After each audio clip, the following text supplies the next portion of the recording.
میت کو جب غسل دے رہے ہو تو آخری بار پانی میں کافور ملایا جائے۔ 1258 ٹو 1260، 1253 سے لے کر 1260 تک جو احادیث ہیں یہ آپ صلی اللہ علیہ وسلم کی ایک بیٹی رضی اللہ تعالیٰ عنہ ان کی وفات کے بعد کی جو ان کی جو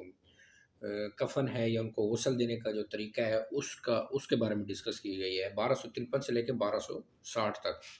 صحیح بخاری۔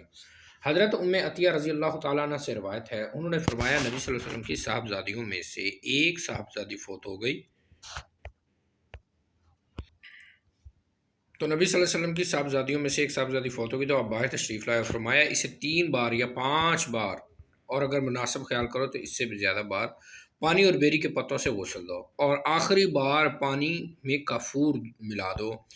جب فارغ ہو جاؤ تو مجھے اطلاع دو۔ حضرت ام عطیہ رضی اللہ تعالیٰ عنہ کہتی ہیں جب ہم فارغ ہو گئی تو ہم نے آپ کو مطلع کیا، آپ نے ہماری طرف اپنا تہ بند پھینکا اور فرمایا اسے اس میں لپیٹ دو۔ حضرت ایوب راوی نے حضرت حفصہ سے، انہوں نے ام عطیہ سے بھی اسی طرح کی روایت کی۔ 1259 حضرت ام عطیہ رضی اللہ تعالی عنہ نے کہا رسول اللہ صلی اللہ علیہ وسلم نے فرمایا اسے 3 بار یا 5 بار یا 7 بار، اور اگر مناسب خیال کرو تو اس سے بھی زیادہ بار غسل دو، اور آخر میں کافور ملا دینا، پچھلی حدیث میں بھی۔ حضرت حفصہ نے کہا کہ ام عطیہ نے فرمایا کہ ہم نے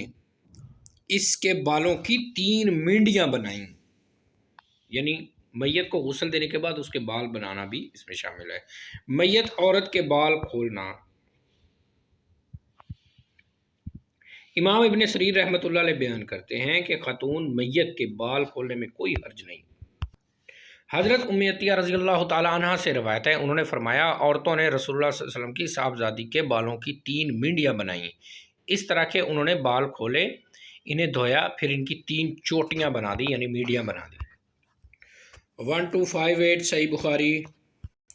1258 1258 1260 1260 narrated Hafsa bint Sareen Atiyah said they had entwined